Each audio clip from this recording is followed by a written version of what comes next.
Kami berawal dari sebuah keprihatinan dan saya tidak tahu bila hal yang sederhana ini berdampak luas terhadap masyarakat. Dulu banyak sekali terjadi kriminalitas dan kenakalan remaja di sini. Tetapi ketika kampung ini sudah bersih dan hijau, mereka perlahan menghilang. Mereka seolah-olah menghilang bersama sampah-sampah itu.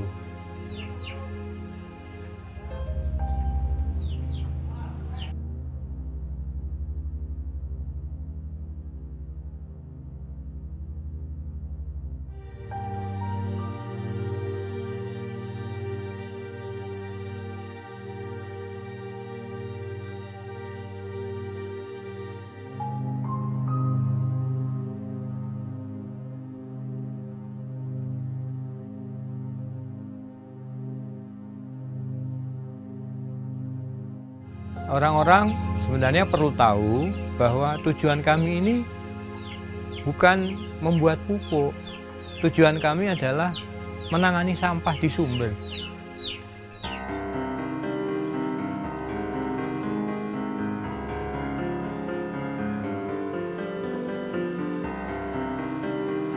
Banyak orang membuang sampah sembarangan, sehingga di mana-mana banyak sampah. Entah karena tidak tahu kalau perbuatannya membahayakan banyak orang, atau tahu tetapi mereka tidak peduli. Bisa dibayangkan jika satu rumah menghasilkan timbunan sampah yang begitu banyak, maka berapa banyak sampah yang dihasilkan satu kampung, satu kecamatan, satu provinsi, bahkan satu negara. Dan itu semua menumpuk di TPA, terbawa ke laut, dan sebagian besar tetap berada di sana, melebihi sisa hidup kita.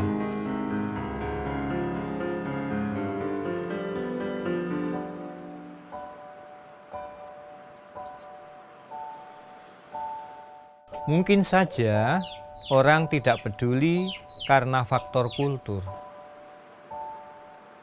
Dulu ketika awal kita mulai peduli sampah, orang-orang itu marah ketika kita tegur pada saat dia membuang sampah sembarangan.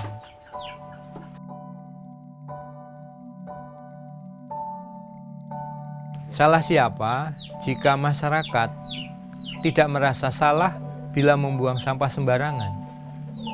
Barangkali itu memang kultur sebagian besar orang Indonesia. Tapi mereka harus tahu kalau itu salah. Saya rasa orang-orang perlu panduan. Mereka perlu contoh, perlu tuntunan, perlu tontonan, di mana mereka bisa belajar dan mengetahui apa yang seharusnya dia lakukan. Nah, ketika mereka melihat perubahan kampung menjadi hijau, menjadi bersih, masyarakat menjadi gotong royong, rukun, ada timbul perasaan bahwa mereka ingin ikut menjaga lingkungannya. Jadi setelah masyarakat melihat adanya perubahan, mereka terpancing untuk melakukan gerakan, ikut di dalamnya, mewujudkan lingkungan menjadi terpelihara, menjadi tertata, menjadi tuntunan, menjadi tontonan yang menginspirasi.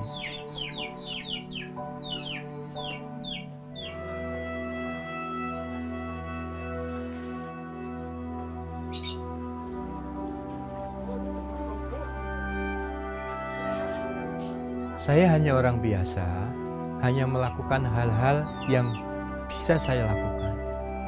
Titik baliknya terjadi pada tahun 2008. Saya aktif di gereja, di seksi lingkungan hidup, dan kami mengembangkan gerakan agar sampah tidak perlu dibuang keluar rumah, salah satunya memang dibuat menjadi kompos. Dari situ kan timbul pertanyaan, apa yang akan kita lakukan dengan pupuk ini? Akhirnya kami mengembangkan pertanian di rumah masing-masing dengan berbagai pendekatan, yaitu potisasi, bioponik, aquaponik, tabulampot, yang orang bilang itu adalah urban farming.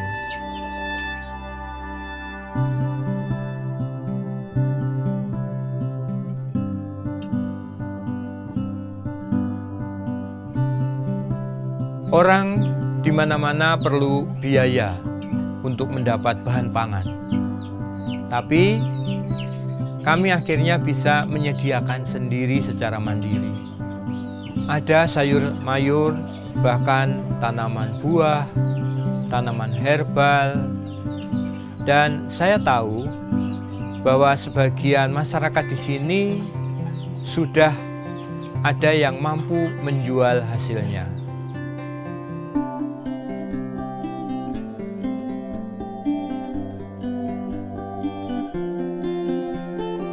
Dari situ semuanya berkembang. Saya rasa jika kita berbicara apa yang bisa kita lakukan, akan tidak ada habisnya, kecuali kalau kita diam saja.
Tahun 2016 kami mengalami banjir besar.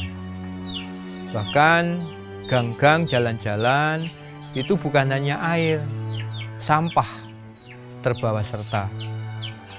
Nah, akhirnya 2016 itu kami mendapat proklaim nasional menjadi sebuah kegerakan untuk penataan got, penataan lingkungan, sehingga banjir-banjir lanjutan yang terjadi itu begitu cepat surut karena kondisi lingkungannya sudah semakin baik, gotnya semakin baik, masyarakatnya juga memiliki kepedulian terhadap lingkungan masing-masing.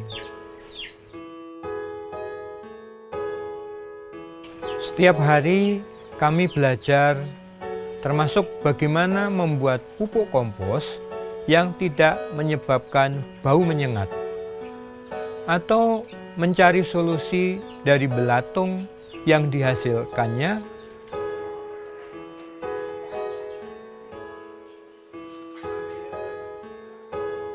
Kita tidak diam saja, lebih baik menyalakan lilin daripada mengutuk kegelapan.